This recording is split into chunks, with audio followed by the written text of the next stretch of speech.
This is normally when it all goes to shit. Come We're on. on air. Hello and welcome to this week's episode of the So Rare Ramble. I'm joined this week. You got me, SR Monkey, as always. You know that, and I'm joined by another guy that you will know, and that is McBrideAce, Scottish Whale. I think you're called, aren't you? Are you still called that? I think that was a while ago. That was a rebrand gone wrong, just like we were talking about beforehand when things go wrong in the videos. But yeah, just back to McBrideAce on everything now. So there we go. I've got an annoying bloody fly. I don't know where the hell it's come from, but it's fucking cold outside. But literally, it's decided to sit in front of the monitor. Fucking annoying thing. Anyway, how are you, mate? You well? I'm good, yeah. It's obviously middle of international week, but I don't see like many meltdowns around and stuff, so that's good. And yeah, just try to kind of plug away, as I was saying, try to keep busy and just get back towards the real football and everything when Celtic are back. But yeah, sometimes international week can be good as well because obviously got a lot of teams and everything out at the moment, so it's kind of just that thinking power or whatever, like beating yourself up about putting this guy there and I've made a mess of that, or that guy's done 100 and I put him in the wrong team. So it could be good just to chill out a bit, and then I'll probably have a few beers tomorrow night. And I don't know, or maybe ask the wife to fire up a program because if not, I'll need to watch Scotland playing, and that's not really much fun these days. So I used to like when I started out in Sorare, I used to absolutely hate international breaks because I never used to have like the players that you would need for them, and also they were just a bit sort of dull, weren't they? In that sort of that period, like there was nothing sort of going on, so it was quite sort of like these days. It feels like there's a lot more going on the platform for you actually sort of to get involved with when you're sort of playing the game, but also you don't have like you, I'm sure we'll speak about it in a minute, but I'm sure you have like, 80, 100 plus teams to do a week. I've been doing sort of like 70, 80 teams as it is. Admittedly, a lot of them are academy. And that just it's like draining doing it week after week. So, like, from an international point of view, I quite like it. Like, I went on this morning and I thought, I've got to do my lineups. And I looked and I thought, okay, well, I ended up doing like 10 or something like that. And then like put a couple more in for the sake of it. But that was it. It's like, there we go. And I'm probably have the same this weekend as well. yeah, I quite like those wee mission things that they did today as well. That was quite good fun. So like the kind of advantage of actually having all these random guys from Venezuela or like Colombia or whatever. But I think like actually that's adding a good level of engagement to stuff as well. Because for example, like the last weekend they had like one, it was a Celtic Rangers one. You could pick players, so picked all the guys who didn't get any decisives because it was a bore draw. But I think like a lot of that stuff's actually like helped a bit as well. And I don't do any of the common stuff. I've just like stayed away for that, like because just bad enough like the amount of actual players I've got in my gallery and things as well. So I've tried. Weirdly, I do the common stuff. And I don't know why. I started doing it. I was like, why am I doing this? But I keep doing it. I keep logging on every day. And then maybe that's why they do it. So people keep logging on every day. But Yeah, yeah. The it was like they came out this morning. I think they did say, didn't they, last week that there was going to be sort of special missions they were going to put in. And generally, I sort of half expect them to be a bit meh. It's like you stick your players and you can win like I don't know XP or something like that. But yeah, these are quite cool. Like, I'm just having a look down the ones now. Admittedly, like they've sort of protected themselves, haven't they? Like, pick a Bolivian player who scores more than 50 in a match to win 250 essence. Well, one, I'm not even sure there's that many Bolivian players on the platform, but yeah, I certainly couldn't enter it, and they are a bit of a shit team. And generally, they've gone with the away side, so Chile, Poland, Venezuela. I guess protecting themselves because otherwise people will just slam in like Messi and like all the best players from the home sides. So, but yeah, it's a bit of fun, isn't it? And the rewards that you could win, like it, I haven't really got many decent players going in those apart from in the decisive one where you can win sort of in rare anyway. You can win 10 quid credit per card, which is pretty decent. But yeah, yeah. no, I'm pretty impressed by some of the stuff they put in there. I mean, I've spoken about it on loads of episodes, but I'm pretty impressed generally with the stuff they've been putting out this season anyway. I think, from previous seasons, like everything just feels like it's been relatively drama free. I don't know, like admittedly, I've not been incredibly engaged in sort of like the platform, but that's the way it seems at the moment. is that the sort of your take as well, or? Yeah, I mean, I think like the personal streak stuff is obviously a step forward. I mean, like we'll maybe come back to it. We were talking about DMPs or divisions, and I've got my own sort of views on that stuff. But in terms of the beat the game stuff, like yes, it's bringing engagement, I think, for everybody. So I think the main difference would be like, obviously guys like us, we've got quite big galleries, and if you're playing like 60 or 70 teams in, you might go on a wee bad run, but every so often you'll get a win. So imagine if somebody only has like maybe 5 or 6 lineups, that might mean that they can go 2 months or whatever without getting a win, which is just not really engaging. But like when you're doing the personal streaks, and because they made some of them a wee bit easier, like it was as if people were getting wee wins and stuff like that. They were getting engaged, using that money to buy other cards.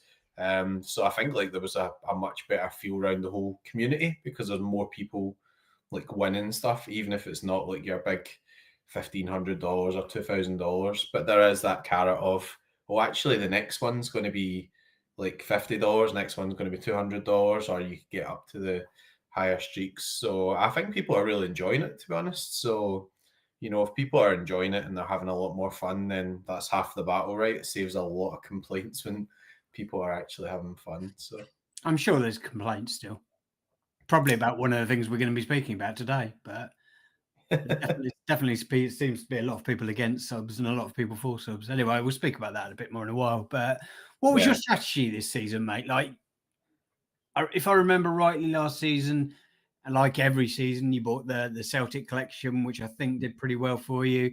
You also bought a Real Madrid collection, which did not do quite as well for you. Did you have sort of like once they announced all of sort of the divisions, not the division, all of the different sort of regions, the actual cash leagues, the in-season cash leagues, did you sort of have a plan in your mind, or were you just winging it and hitting the auctions and buy what you buy? No, I've always got a plan. I mean, I know myself now that I'm always like I know I'm going to buy Celtic cards. Believe it or not, I started saving for the Celtic cards last December.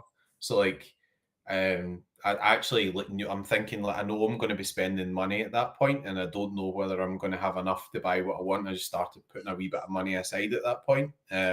Obviously, kind of lucky because I do get quite a lot of wins, and I play over the summer and stuff as well, and I've done okay in some of the special things, so that kind of got me there. But I started planning like basically last December and putting some money aside. So because the year before, like I think I bought like quite a lot of Celtic guys and things, but there were still a few sort of pieces there where I thought I really wish I could get that, and I just didn't have the cash to actually go and get it. And then when they brought out the stuff with the unique change, like it's obviously wasn't really good for existing unique holders if they had a lot of uniques, but like actually I could be wrong, but I do remember you actually bucking the trend where people were trying to sell their uniques on the cheap. I'm sure I remember you sort of buying them.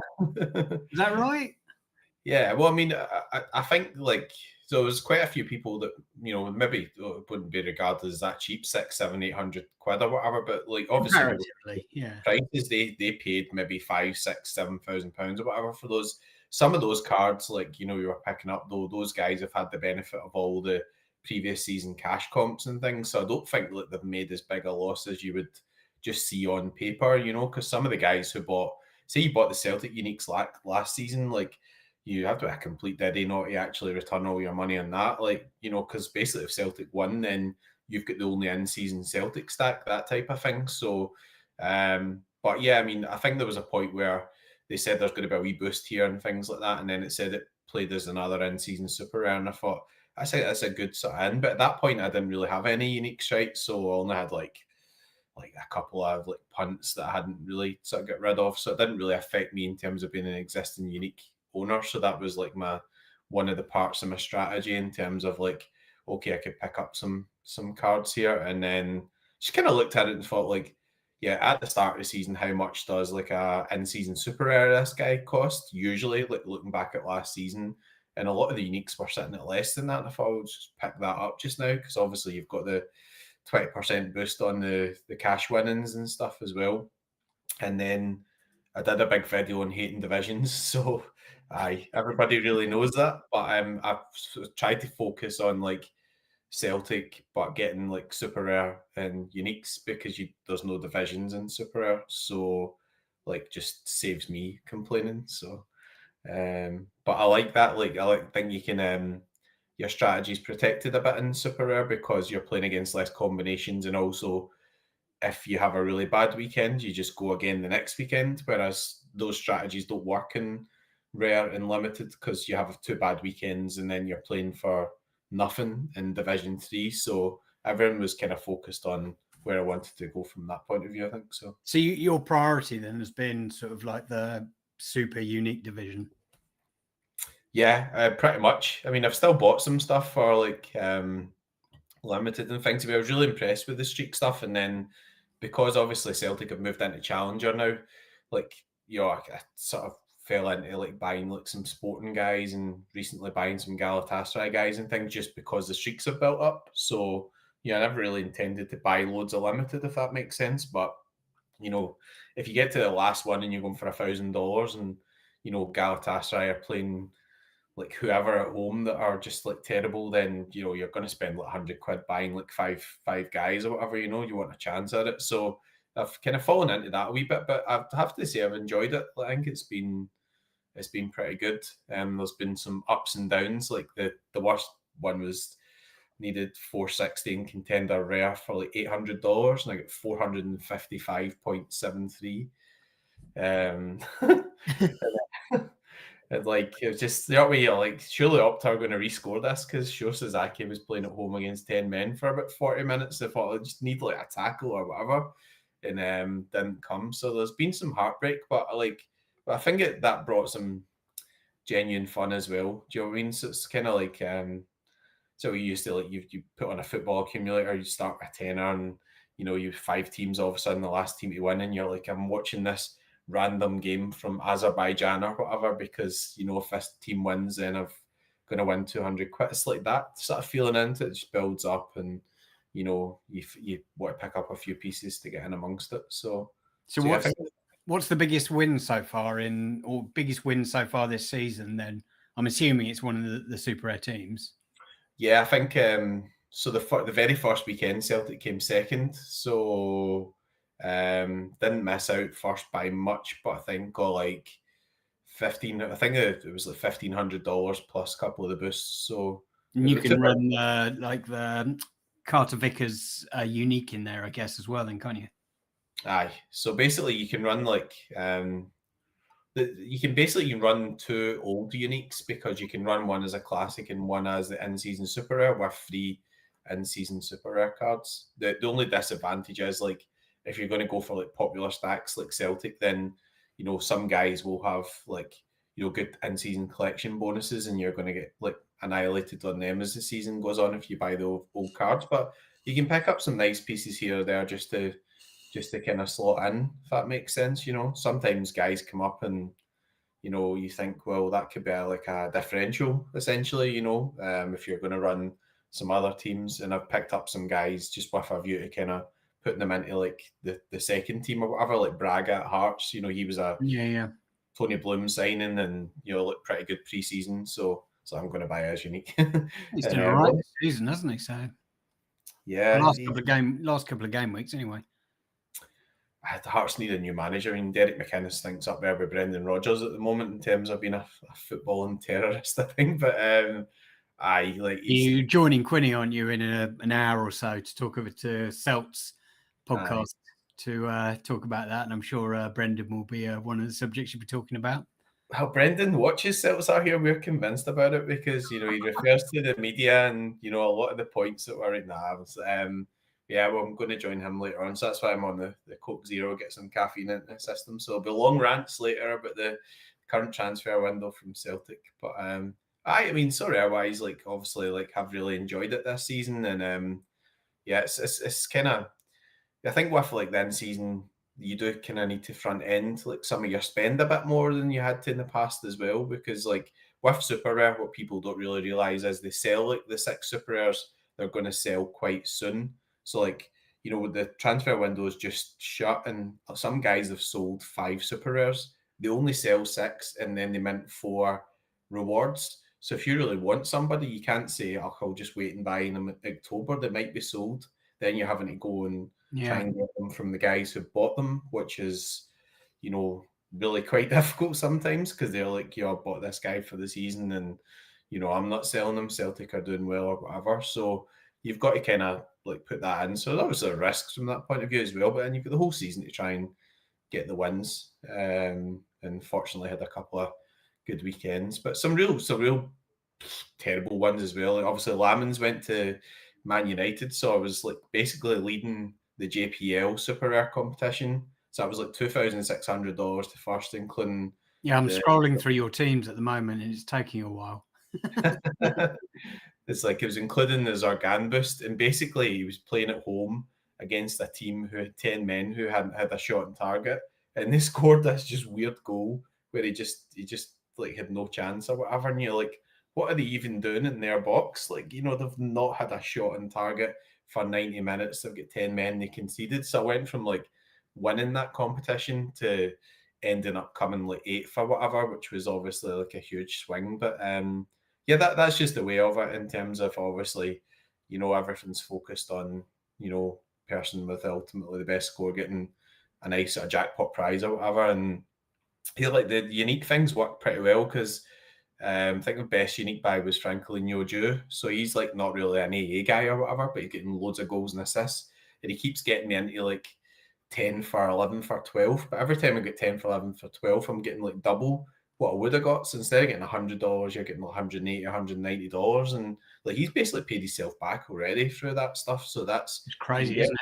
If you've got the money, then entering that, obviously there's a lot more risk because you could buy cards and they could get injured, but you only need a few cashes, don't you? I guess people like are under the impression that sort of people like Pranksy sort of dominate it. And don't get me wrong, Pranksy will have good teams, but Pranksy gets, he won't win every weekend. No, I mean, our thing, when obviously I've kind of avoided like the English Premier League and everything so far, like kind of plotting my way in there now that Lamans has went to Man United. But like I'm not going to go and say, right, I'm spending £3,000 on like this super rare or whatever just now. Like, just not really got the budget for that, or just don't really want to go into that like competition. So I went deliberately into like the Jupiler League and stuff like that, and just like leagues where I've got like, I think I've got like a good knowledge, like if you're going to spend like, four figures or whatever on cards for teams, then you're not going to just go into some random league that you don't really know anything about. And obviously Jupiler's been on Sorare since the start, right? So I think it's one of the leagues where I know quite a lot about. So yeah, and I like the league specific stuff. I mean, obviously while we're on that, like actually the contained league specific competitions are really good, I think, as well. I think that was one of their master strokes, because you look at like the prices of the cards in Holland and stuff like that, they're all like going really well. Plus you've still got Challenger where you've got Celtic, Galatasaray, Benfica, etc. But the Jupiler League stuff and the Dutch league stuff, like they're still selling very well. So I think that's worked like really as well as they could have expected it to. So they've held up the prices, haven't they, as well? Like often, like limited probably, they're probably a little bit more.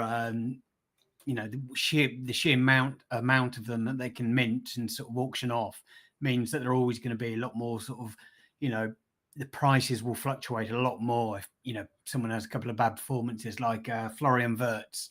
His forward card was going for like, the first one went for like 500 or something, so yeah, I don't count that. But after that they were going for 170 and stuff like that. I think I bought mine for 45.50, like a week ago or something like that, after a few bad performances, and I thought, yeah, that's a price I can live with. But I trust that a player like that will find his feet eventually. It just takes time. But and Liverpool haven't really clicked going forward anyway at the moment. But before we move on, we've got a few people in the chat. We've got Brad Churcher, Sup Lads, J Dots here.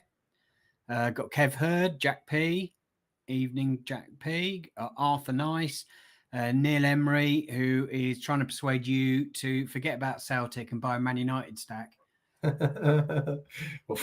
Maybe he wants you to be fuming a bit more on your sort of reward videos. I don't know. Well, I mean, I've got a Senna Lamans super rare card now, so I might be tempted.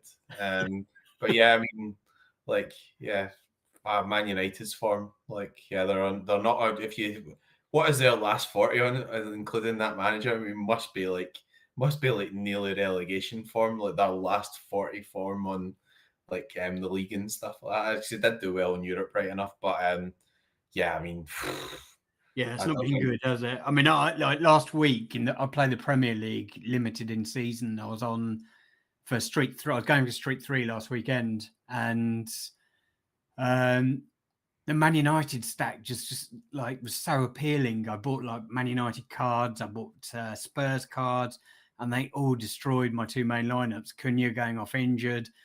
Literally came down. The only team that had a chance was one where Damsgaard on the Saturday got 29 points. Oh, man. Then Vert did okay. Virgil as captain did okay, and then I still needed massive scores from Gahey and Henderson, and obviously they smashed it out of the park and brought home $250. So yeah, straight the first one after the international break, I'm going for $1,000. You know, and that just feels exciting, doesn't it? Going for those sort of that sort of money. I can actually hear the kind of excitement in your voice and stuff there as well, and I think Exactly, like yeah, like that's $1,000. where Yeah, if I get that, 5,000 off just buying limited cards.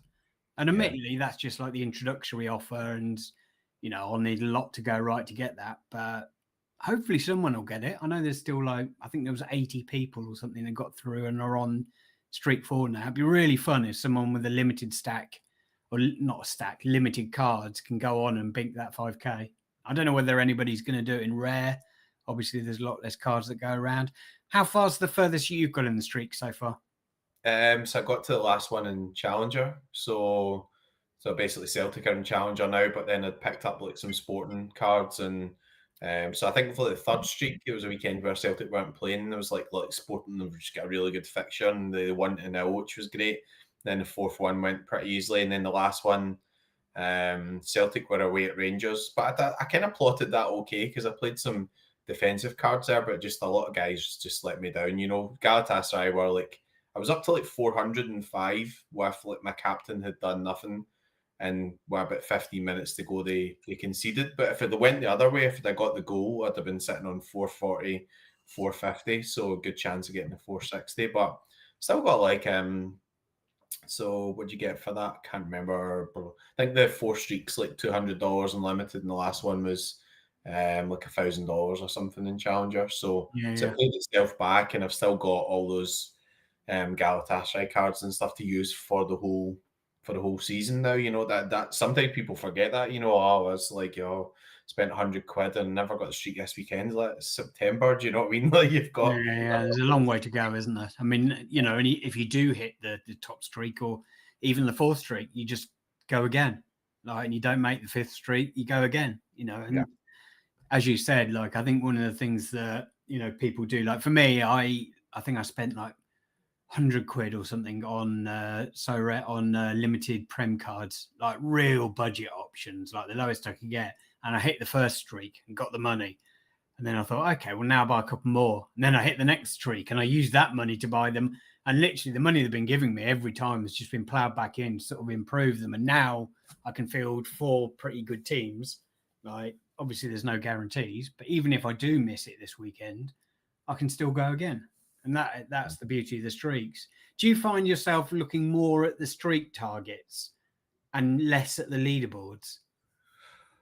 when I'm not in Division One, I mean, yeah, you can hear some of my rants now, but yeah, I think you do. I think first and foremost, that's the most achievable thing as well, you know, and obviously because they've increased. Well, like the first couple were like lower targets, so that was a bit of a throwback thing. So it was almost like, yeah, I'm kind of banking on getting this $6 back this weekend, like planning your next buy for it. But I think you've got to look at that first and foremost, and then you obviously you go from there because you know Limit is pretty competitive or very competitive. Even if you've got like I've got like the highest XP Celtic collection, but if Celtic win 4-0 at home, that doesn't guarantee me anything. You've got to get the right combination, or it might be you win 4-0 at home, somebody does a 50, and you know somebody's got some Celtic guys with Trincao or with some Galatasaray guys. So you know first and foremost the streaks. That's going to be what you're going to look at, and I actually think like maybe they could take it a wee bit further. Like maybe you could just like say just do away with Division 3, have like a kind of instead of divisions to like uncapped and capped. and then just put some of that Division 3 money into the actual personal streaks or whatever, because the streaks have worked really well. I mean, people love it, right? I mean, like, you couldn't get better feedback than obviously the enjoyment people have been getting through that. And I think there's been a big change in the general community attitude from previous seasons. You can see like this sort of positivity stuff that's happening in Twitter or X or whatever, Yeah. like we're I think with like divisions as well, I wouldn't say I've necessarily always been for them, but I'm certainly not against them. But the prizes you can win in Division 3 and Division 2 at the moment are pretty shoddy, aren't they? Like the money's in the top division, generally across the board. But as you just said, like you don't really care as you're getting promoted to get them into the top divisions because you're still, targeting streaks every week. And I think that's one of the main things that like probably has helped keep the noise down about divisions and the actual prizes in Division 3. Like I think one of your teams did pretty well this weekend, didn't it? But it wasn't the top in the top contender league. Like you won a division, didn't you? But it was the second division or third division. Yeah, so basically, like my second division team popped off, and it would have won Division 1. But like, if anybody ever plays contender, like you're going to get a weekend where, like, Kosai Tani was dropped, in Japan, and are dropped or rotated. Like you just get weekends, just some carnage hits. It's not even necessarily caused by you. It's just some stuff happens. There's a typhoon in Japan. Somebody's wife's having a baby.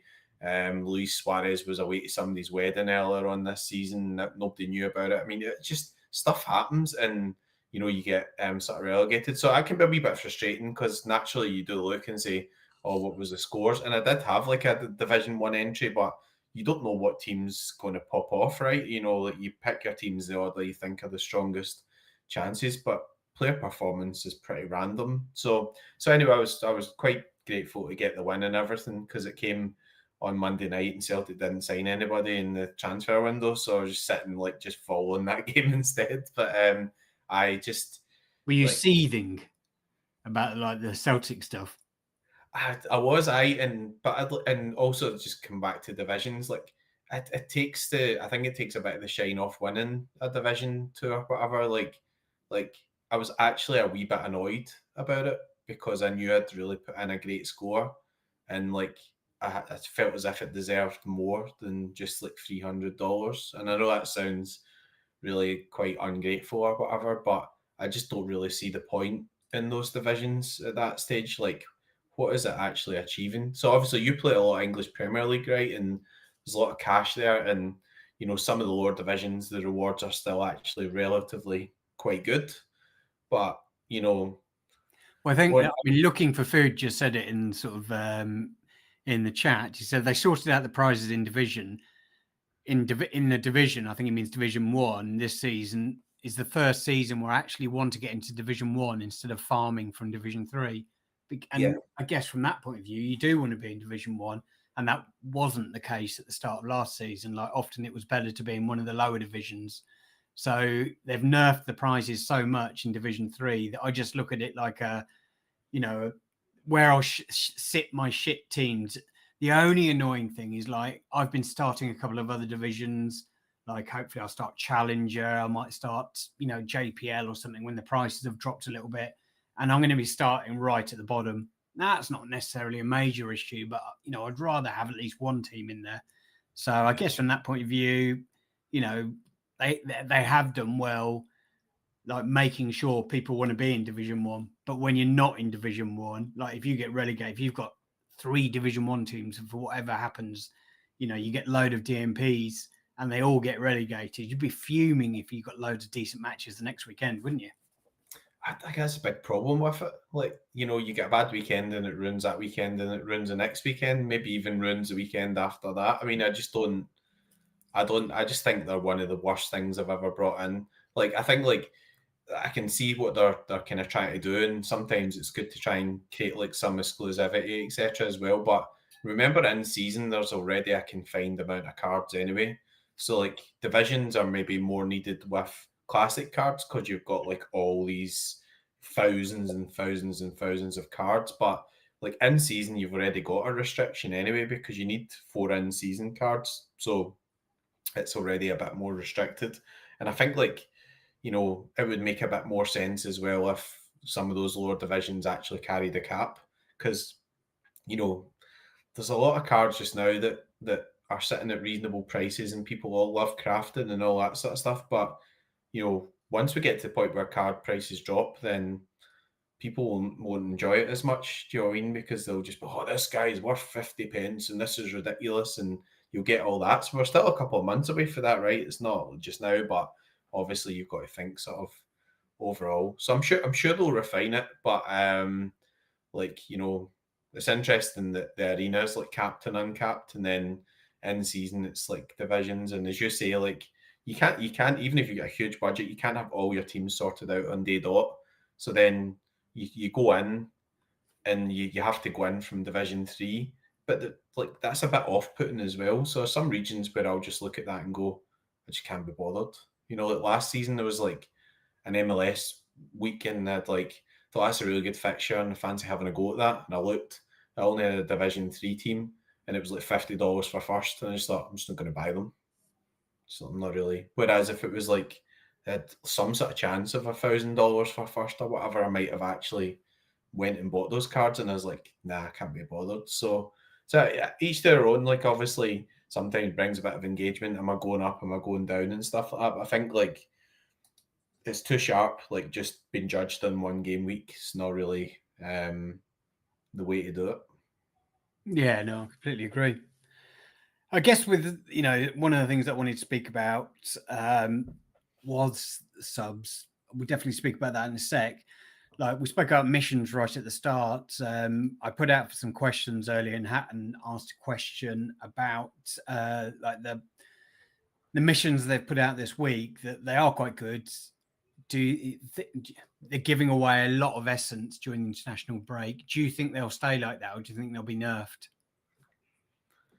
They're probably better giving out the essence towards the start of the season. Like I think like later on, like the card values decrease naturally in season, and probably better doing it just now. Obviously, they've modelled all that as well. So like in the classic comps, they've focused on like we're giving out more stars in tier 1s and things.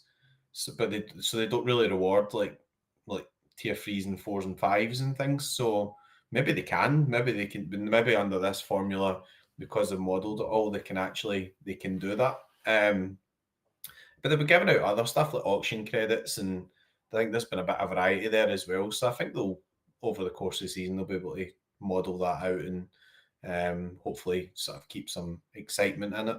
Did you see the announcement with the shiny thing earlier? Have you seen it yet? No. I've got the alert on thing at the moment. I haven't really read it.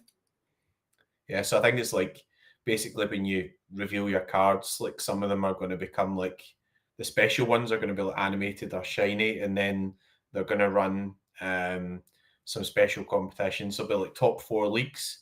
So basically you'll need at least 4 like special edition cards to enter that, but they've combined like limited rare, super rare, and unique. So there's no bonus for having a super rare over a limited or whatever. And then there's another competition for like everybody else. So it's like top 4 leagues, everybody else, and you need at least 4 in-season shinies, as they're describing it. So I guess the shiny animated special editions, are they just special editions? I think so. I think it's like when you bought your early access cards, it said there's a 10% chance of getting a special edition card. So you'll do your reveal and some of them will come out. It's quite a good idea, because obviously, like, say you've got like loads of reveals and you reveal them and you don't get any, but then some people get quite a few, then they might want to resell them for a wee premium, and it creates a bit of trading and that type of thing. So could be quite fun. Just quite interesting. They went for like you need 4 to get in, so that's quite a high bar, but it's like $25,000 or whatever they're chucking at those competitions. So they're giving out a reasonable amount of cash flow. So. Bad, is it, for an extra competition? So with the big 4 one, it's $4,000 up top. Yeah. Imagine it like, you're on streak 5 for that game week. You hit streak 5, you win the Premier League one, and you win this. Yeah. You'd be like, and I guess because last season that won the special edition cards, which I loved last season, You know, I know certain people will go after and sort of try and collect those ones, and I'm sure there'll be more special editions they'll release this season because they always do. The ones they had last season, do you remember the holo cards? And there was like one or something like that. I don't know whether Yeah, I think because they announced this morning, didn't they?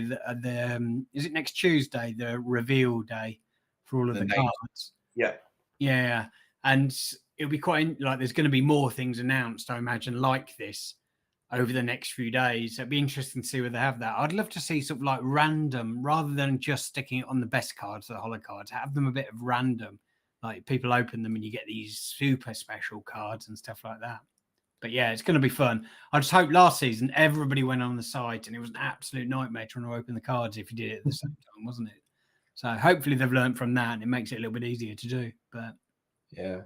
I couldn't like. I think it was like there was a maximum limit of the amount that would load up at the same time or whatever, and like obviously everybody will have like quite a high volume of them. I think now, like obviously we could usually respending their streak money and building up their limiteds and stuff. So hopefully they'll have solved some of that stuff. But yeah, it's a different approach to it. I mean, obviously last season they had like a Scottish League special and they had all these other special competitions quite early on. Whereas this season they've done the streaks with the enhanced like bonuses for each individual rather than doing the specials. And now they're starting to introduce some other sort of special competitions. So it's changed a wee bit, but it does seem to have worked. You know, people seem to be sort of buying into it and enjoying it and things. So we'll see like how long that continues, obviously. But been a really, really strong start to the season in terms of hype and entertainment, and people love the crafting and stuff, don't they? Like, it's kind of turned into a game show. So yeah, it's brilliant. Was it? I can't remember who said it. It might have even been you. Like they should have some game show music on it, and I think they should have some music on it when you're doing it. Like you know, just to add a bit of drama to it, just to make it a little bit fun. yeah, It is quite fun, isn't it?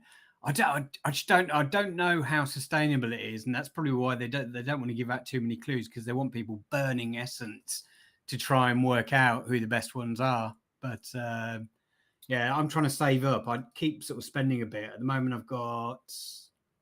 That's not what I wanted to look at. Where are we? Yeah, only got a little bit of limited essence. I'm trying to save the rare essence up, but I try and do one a week when I get them. How much essence are you getting a week? Like, you had shitloads last weekend when you were doing them.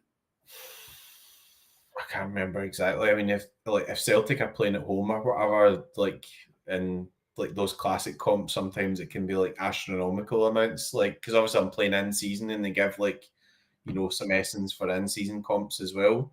So I think like yeah, I mean like so build up like 10k limited essence like really really really quickly if you know what I mean. The rare and the super rare are obviously a wee bit slower, but like I'm already up to about 10k sort of rare essence, but it does depend on like what's that game weeks and stuff you've got on because obviously a lot of my classic stuff now is really focused around like Celtic basically. So, but it seems to be building up really quickly. I mean, like, obviously people are getting quite a reasonable high number of crafts, and when I did my super rare video, I think I crafted like 7 or 8 cards or whatever, which is in the first week of the season, like it's pretty good. And then I've got like the same again to go. So yeah, definitely like giving out enough to keep people engaged if they can keep those numbers up. Then I can't remember what time of this year it was last year, but I feel like maybe November time.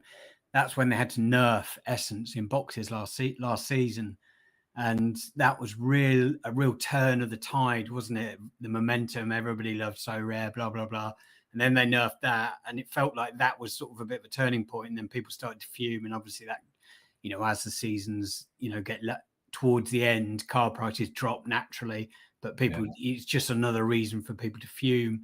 Do you think there's any chance they have to readjust sort of essence and readjust those things and nerf it heavily again this season? without running numbers, I think it's too hard to tell. I think I like don't think obviously. either of us are running the numbers, are we?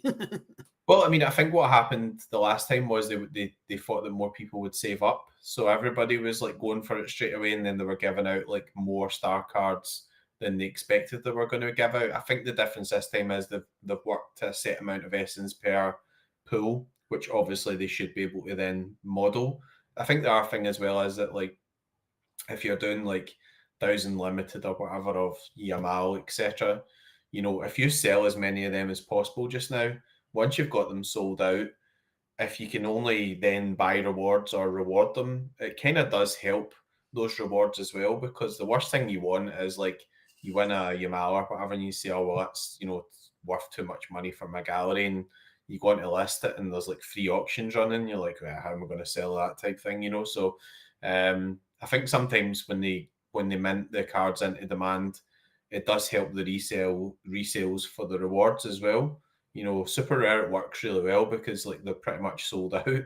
Like some of the cards that they're going to sell. So like if they sold the 6 Casper Schmeichels and you win the 7th Casper Schmeichel, but somebody's looking for him for their team and you list it up, that will sell very, very easily because the other guys have all got them in their collections and yeah, I've got this for the whole season. So yeah, as long as they can keep prices relatively stable, I think it should work. And then towards the end of the season as well, maybe they can do something with the streaks, like end the season boost or whatever to help like sell the cards on and stuff, because yeah, obviously everybody will have really built their collections by then, but when you get to the later streaks, you kind of want a couple of chances at it and stuff. So maybe they can make some other things they can do to readjust and just keep things interesting towards the end of the season. Because last season, I think they did like special editions. We've got a summer edition, we've got a Easter edition, we've got a Christmas edition, like that type of thing. But I think we've got more. I'm fully expecting sort of the winter ones again because I think that went down quite well, and it certainly helped sort of increase card prices, which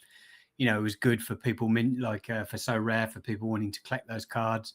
It wouldn't surprise me at all if the wheel came back then as well with sort of special things added as well. But I would imagine they'll do something for Christmas again. Yeah. I mean, I think I said it before and they maybe didn't really understand that, but Christmas is like a huge period for UK football. So like you've got the English Premier League running and they basically put on extra fixtures, right? They just like run EPL games all the time over Christmas. You've got like, you're sitting after Christmas, you're like, I'm going to watch the darts, I'm going to have a beer, I'm going to watch an English Premier League game. You're off work. Everybody loves it. Everybody's having a bet at the bookies or whatever. So, if they can target those periods where people have got their Christmas money and stuff like that, then it shouldn't really be that difficult to sell a few cards or whatever and that type of stuff. And yeah, they could do something that relates to the streaks or whatever at that stage as well. I don't know what they'll do exactly, but yeah, they've got a bit more flexibility, I think, this year.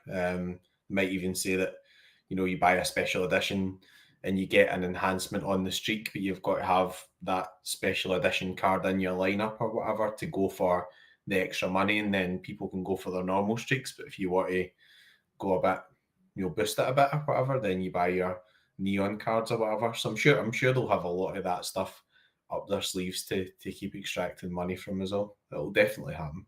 Yeah, without a doubt. Right, in terms of subs then, it seems to be a bit of a hot button topic in the community at the moment. Generally, you get people like posting about subs on X and stuff like that, or in Discords, and generally the responses are relatively immature from most of the people. Some people are a bit more mature and constructive. I guess like I've always been pro subs. I do have a lot of cards. I don't have a lot of good cards, I hope, but I just think it would be better for the game. I think the amount of times that people buy, collections or teams, and then the late team news or whatever it is, just destroys your team that you were excited to sort of watch the match, and it just feels a bit of a pain, and I just think the negativity that comes with subs is something that isn't being considered quite as much at the moment. But I think that will change after the international break. Once the European competitions happen, there'll be surprise DMPs left, right, and centre, and people will start to fume. I've had conversations about subs with Sorare. I'm sure lots of people have. I know they reach out to people from all different sort of like people that deal with limited, people small galleries, big galleries, looking for information on subs. I thought they might come in this season. The last time from the 2 people I speak to at Sorare, the impression is that, or my impression is that they had to work on other stuff to get the launch ready, and it was put on the back burner. Now, I think that might have been put on the back burner just because they're not sure of the reaction to subs. What do you think on that? So I think they brought in SO7, and I think like there was a discussion regarding having subs on Sorare's podcast or whatever. So there's some sort of expectation from people who have those cards that there will be subs because they said so. If you look at it, sometimes it's quite hard just to get 5 starters, and if you're going to have SO7, then naturally, if I've got the option of putting out 4 classic teams, I'd rather put out 3 classic teams with a couple of subs rather than put out 4 and actually get a run for my money.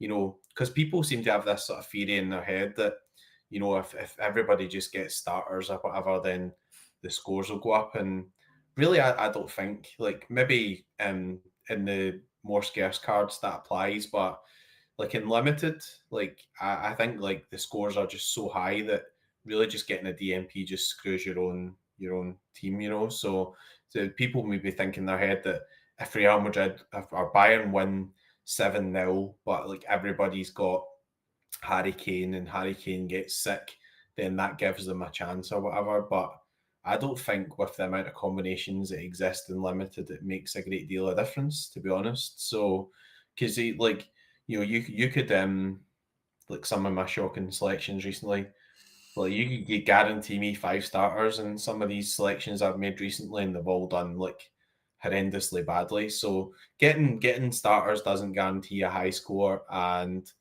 people think also that like with me with my Celtic collection that if one of the defenders doesn't start, that I'll definitely get a high score because I'll bring in their replacement. But they've obviously not watched like guys like Tony Ralston play football, or Celtic have no strikers anymore. So like, I mean, like if Nygren's not playing or whatever, like there's nobody else that just actually really scores well as a forward at the moment. So that you're not always just guaranteeing a high score. From my point of view, I just want to run for my money, right? I don't like I want to get the feeling that I've got quite a good chance that the guy is actually starting, and then it's based on player performance. I don't want it being based on all this random nonsense. So, I think it could be fairer, and I really don't really want the rolling locks thing. Like, just maybe a sort of No. selfish thing, but it's just going to be too like it's going to be really time consuming, right? Like, so you've got 70 lineups, I've got 70 lineups. It's going to take up your whole weekend. Like at the moment, if a lineup comes out, generally I'm around and I'm kind of interested in that. But if I'm away doing something else, if I'm away at the Celtic game doing something with my boy, doing something daft and speaking to my wife or whatever, like that doesn't happen as much. But like doing something else, Well, like you then don't I speak to your wife much. can. Maybe she's not speaking to me. Anyway, that's just splitting hairs there. But yeah, I mean, like you don't actually have to be around. Like you can be around, but you don't have to be around. Whereas as soon as you feel as if you have to be around, then there's no switch off at all. There's just never a deadline. So the good thing with the deadline is you kind of get your teams in, and you know, like that's it. You can kind of just enjoy whatever's happening. It's out with your hands. Whereas if you go for rolling locks, then you're like, yeah, I you think know, rolling locks, lots of people thought they wanted rolling locks, and then they introduced them for European competitions last season. And I think by the end of that, people's brains were fried, weren't they? Because they had to lock their teams in, and then when the team news came out, if you weren't around for that sort of 45-minute slot or 30-minute slot, then you had to do everything. Then if there were changes to be made, you had to put everything in, and then if that was happening over the whole weekend, I think people would lose interest and get bored pretty quickly. Or certainly be running a lot less teams. But like, if we take an example on the screen, I've got one of the champion lineups I had from this weekend.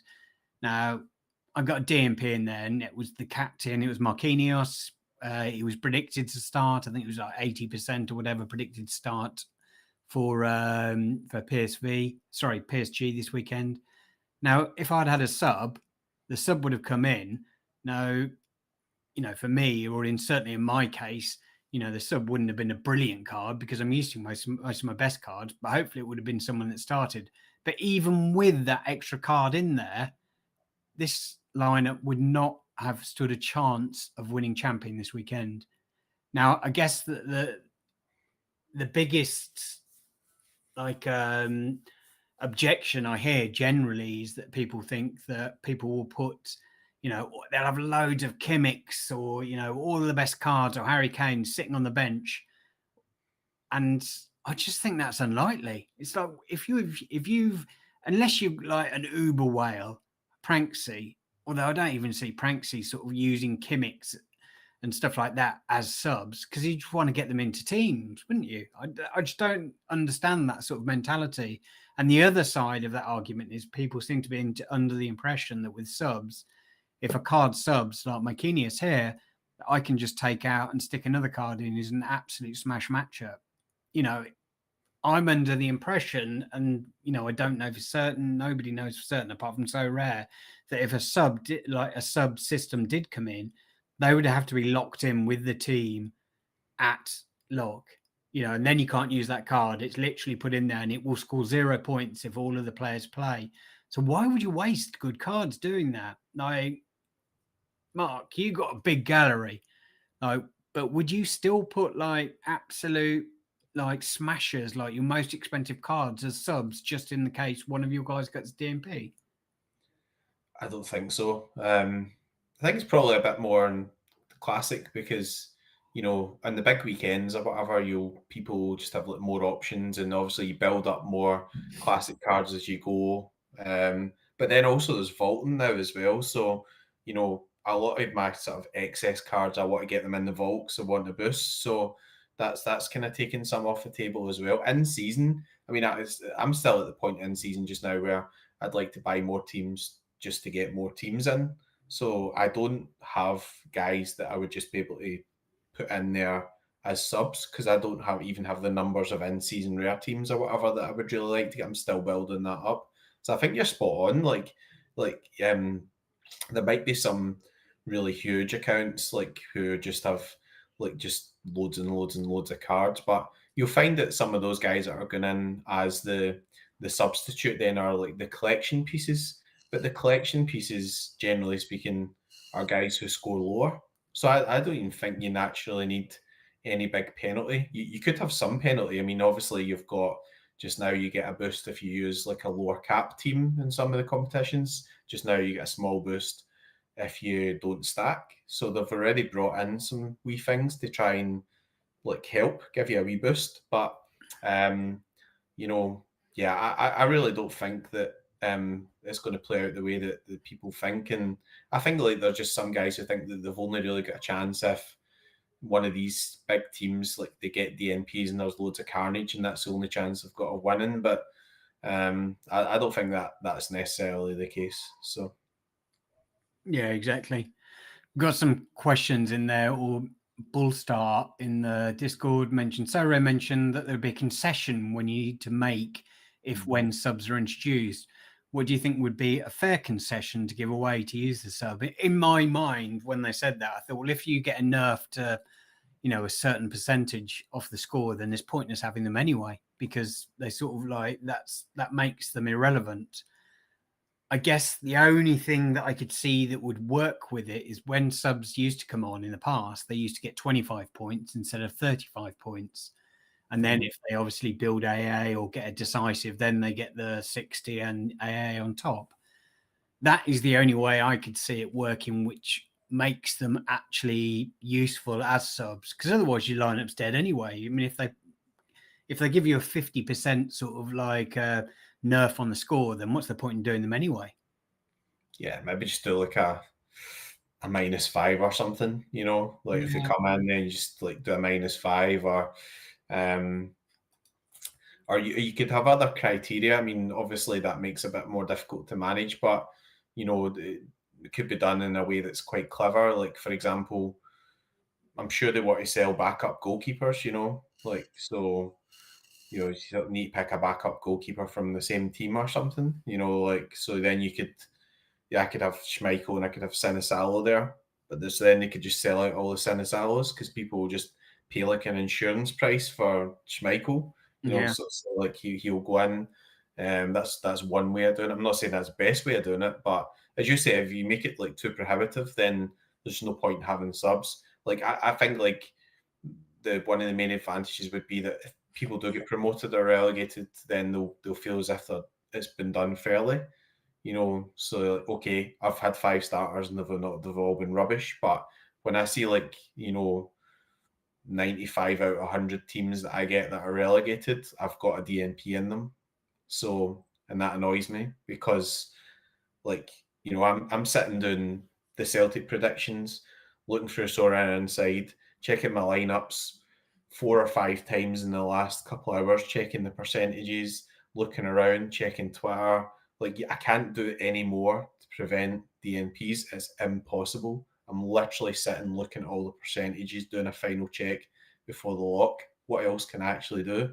So, if it gets to the Friday night and a guy DNPs and I get relegated, just feels unfair because it's not based on performance, right? Because I've done everything I can to try and get 5 starters. So I think if they do bring something in, might make it a wee bit fairer if we're going to do the promotion and relegation. But I think I'll probably bring in a classic first, right? I don't think in season's going pretty well, so I don't see them really messing about with that too much until we get to the point where the sentiment goes from like a big sea change. Do you know what I mean? Because people are obviously still enjoying in season, but you hit the nail on the head. The point's going to be you get all these midweeks. Yeah. Like I was speaking to Bullstar yesterday evening, who's on the 4th streak in Bundesliga, and very, I guess anti-Bullstar is he's been going out and looking at buying some of the Bayern Munich guys to play in there, and that's just not something that he's looked at doing in the past. But having these sort of streaks has made him want to go out and actually sort of buy some smashers for the next game week. The trouble is, Bayern Munich do have the Champions League that midweek. Now he's looked into it. He's gone back and had a look at the lineups they've had in the past and whether they rotated much. And he's pretty confident in the cards he's got that he's going to sort of run there. So that's one way around it. And another reason why in seasons work quite well. But I think you're right. I think in season, I think at the moment, with all of the streaks and all of the stuff, Sorare just don't want to give you an extra chance to hit a streak by introducing subs at the moment. But that doesn't mean they won't come in eventually. Yeah. I would imagine if they do come in, they'll get introduced to Classic to start off with, which makes a lot more sense. Obviously, you have to do 7 cards rather than sort of the 5 cards that you normally do. And I think that they need to work out on their end how much money people are getting from streaks and from rewards and stuff like that before they introduce subs into in season. I think Dan said that they wanted it in some way to be tactical. So that was kind of an interesting thing. But they did say that in that podcast, and half of the stuff they said in that they didn't end up doing anyway. Anyway, I know. So, yeah, it's quite difficult to sort of judge on that. Now, I appreciate that video was put out 2 months before the start of the season. And, so I'm certainly not going to hold them to stuff that they said in there because at the time that might have been the intention. But, things change and they pivot. But the product they've delivered, as we've spoken about, is decent for in season. I think if they said something like it's got to be from the same current in season collection or something, then that would actually allow them to sell some of the other guys who don't play as much. So it would be, but there's so many teams out there.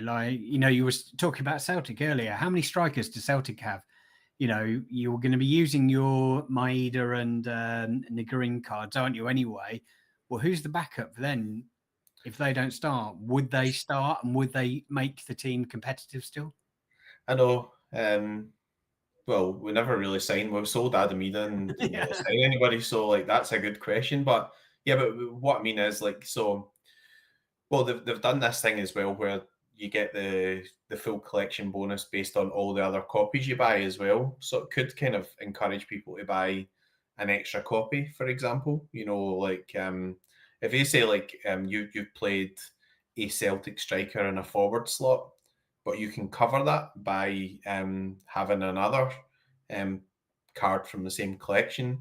Then if you've got the number 1 striker, then it might bring a bit of demand for the guy who's usually on the bench. You think if he doesn't start, he's going to start. And then also, there's other considerations, right? Because you might think, well, all right, Shin Yamada doesn't play so much, but if you put him in the number one slot and then he doesn't start, but he comes on from the bench, then automatically he's going to get his bench score and stuff. So there's other tactical considerations to how you're going to do this. You can never guarantee it's going to be foolproof because it'll be like FPL or whatever, right? Like, I've picked Reece James and I'm praying Reece James doesn't come on because he's going to come on for a 1-pointer, and I've got a guy who's done 6 in the bench, and Reece James comes on for 7 minutes and he gets 1 point. So, it would only have to be, I think, a situation where it just covers a guy who just doesn't start at all or isn't in the squad at all or whatever.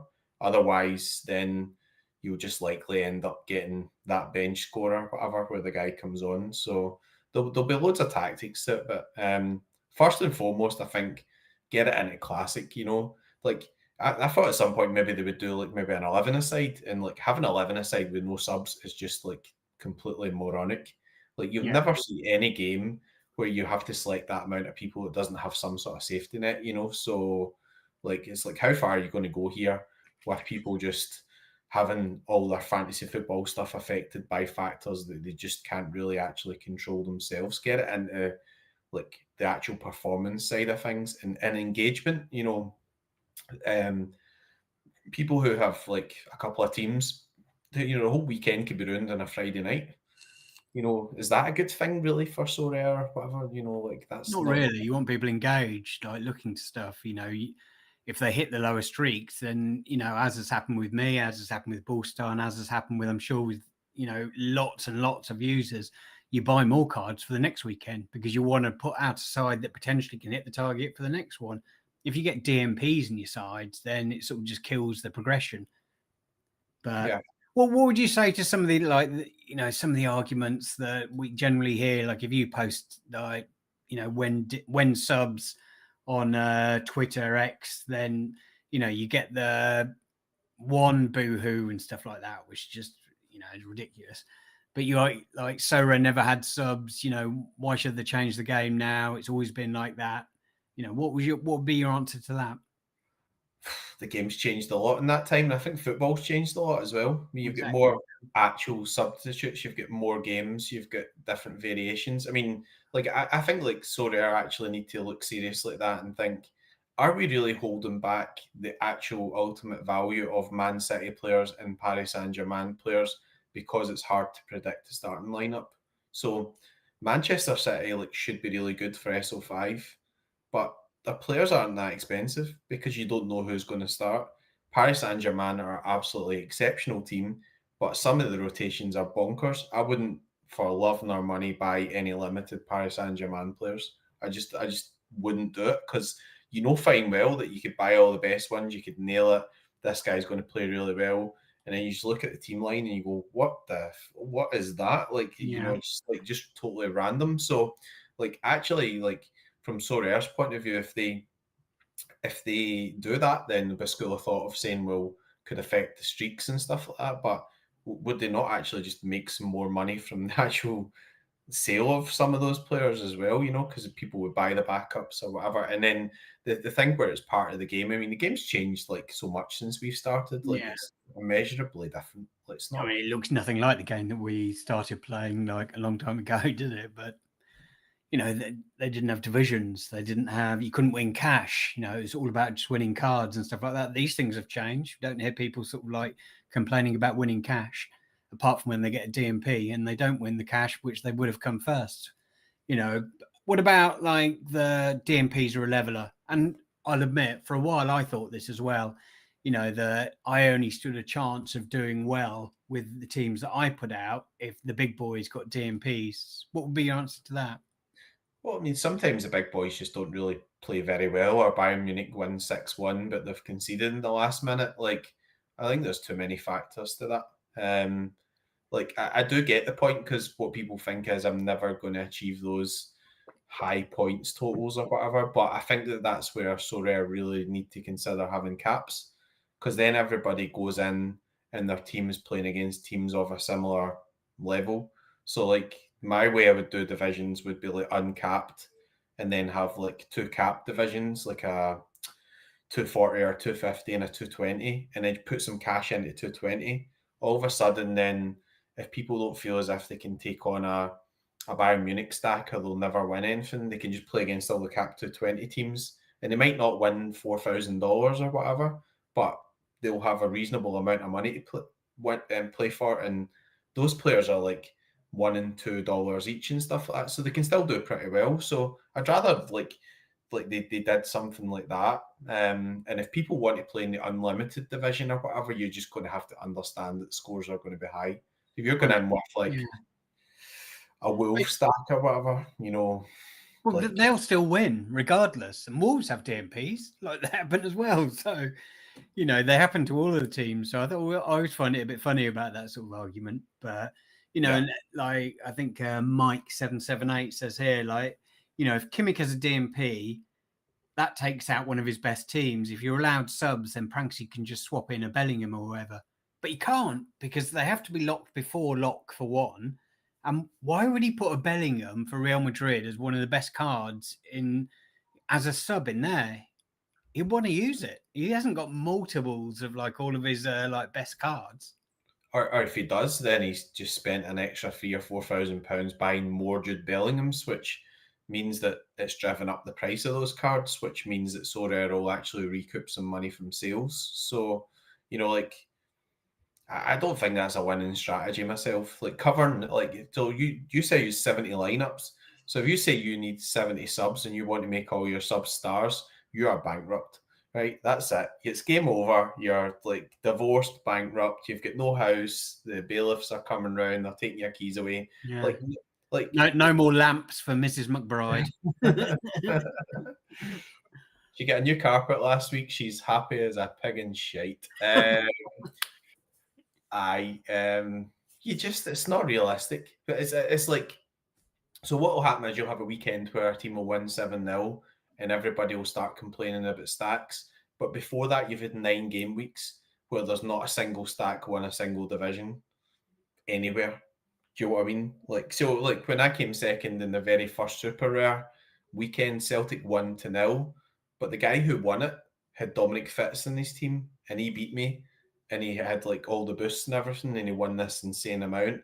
So like the best stack was Celtic, but Celtic didn't even win the Super Rare division. But then you'll get a week where it'll be like, oh yeah, Bayern have won 7-0 and that's impossible. What about the previous 10 weeks where people with all their various teams have won all the divisions? So it's just sometimes can be a non-problem that people think in their heads a problem, but you look through all the different results, it's just not really a problem. So yeah, I think that Sorare will do what's best for the game, and they do some stuff that like doesn't suit me when I'm playing my Celtic cards, that people, if they play individual lineups, get a wee boost on their score. But I've just got to put up with that, right? Like that's something Sorare thought was better for the game. So that's against me. That's like I've now got a stacking handicap, even though it's not called that. Basically what they've done is they've boosted the other teams instead. And I've just got to put up with that. So if Sorare say you're going to bring in subs, people just have to adapt, and that's it. And if they don't like it, well, things are going to happen a lot of the times you don't like. It's just part of the platform. A lot of people didn't like divisions. Some people still don't like divisions. Don't get me started. It's only 20 minutes till I'm going on with Quinny, and we'll need to wrap it up at some point. So I guess in terms of like, subs, what like do you expect them to come in at some point? Like Nicola put that tweet out, and then I'm sure pressure will build. I reckon pressure will build more after the international break, as I've already spoken about. Do you think they'll come in? Yeah, I mean, I think almost certainly they'll test them. Like whether or not they come in or whatever, we'll see what happens. But I think they will definitely test them at least, because you see, like, there's been a wee bit of messing about with like the individual leagues having a later deadline and things like that, and from time to time they do some sort of live testing basically, and we're going to try this and see how it works. So I think like naturally they should just bring it in for the classic side, and then they just sort of see how it goes from there. But there might be a point where people are just like, all these people who are all delighted just now and this is all magic and whatever, that always happens at the start of the season. It's like my FPL team, I'm like wanting to change it all the time. See, by the time I get like halfway through the season, sometimes I don't even want to open it up. you know, it's just like you get a bit of start of the season hype, everything's a bit different and stuff, and then it'll wear off, and then, you know, some things that people are putting up with just now will start getting on their nerves, and the sentiment changes, and then, you know, at that point, Sorare will just adapt. So we'll see. And I think like you actually got to embrace a bit of change as well. See if it's like a kind of thing that's going to be a positive thing rather than something that's been nerfed. You just got to accept that it's been gamified a bit now and things are just going to adapt a wee bit, and you just might have to just adapt with it. So I remember doing a call with you probably a year and a half ago where I think you said outright, if Sorare gamify the product, then I'm not playing, I'm selling up. yeah. Aye, but I mean, I was talking about those. Remember, you used to get the Sorare Mega, and you got like you would buy the books. Yeah. That, Yeah, no, that's if they'd done that, I think a lot of people would have hated it. But I think they've gamified it in a good way at the moment, like all of sort of the arena stuff and, you know, all of the stuff that's going on. I think they've done pretty well this year. But I like the XP thing as well. The XP stuff's good because then you can just use your XP on the cards that you're targeting. So, and it's created another reward. So when I win some XP, I'm actually quite happy about it now because I'm like, oh, I've got that guy in Galatasaray. I only bought him last weekend. Can get him up a level. So that's a good version of game, like gamifying it, not like just artificially altering the scores by picking somebody who's got magic boots and stuff. Like, well, I ran out of XP to boost the cards last week, so I couldn't wait for Tuesday to come around so I could start boosting again. All the in-season cards, the decent ones anyway. I've just been boosting them, you know, putting XP on, getting the bonuses up. So yeah, I've even been buying a few Celtic cards actually, but all the shit ones for some reason. Fuck knows why I bought it. Yeah, like, green top on as well. You're seeing the light. Yeah, I think I'm going to start playing challenges. That'll be the next one I go in. Like, I bought Alistair Johnson, Trusty. Obviously, they're not going to be usable straight away, but as Edison has gone across to Turkey, I thought, and I've got his in-season card, I thought, well, fuck it, I might as well buy sort of an in-season team that hopefully in a couple of months is actually decent. But good. How long's Johnson going to be out for? Don't tell me it's all season now. No, he's already been out about 2 weeks or something, probably about another 2 months. It was like just a really bad hamstring tear, so it was probably going to be out for another. Probably, I'd imagine he'll be back about November. So. Perfect. Right, mate. I know you've got to do. You're recording with Quinny in a minute, but yeah, I appreciate you joining me this week and have a little debate about subs. I don't think they're going away as much as some people maybe would love, like content people and everyone else stop talking about subs. I just think they're here to stay and they will appear at some point. And as you said, it's probably most likely going to be some sort of test to start off with. But yeah, thanks very much for joining me this week, mate. And we'll be back next week. Bye.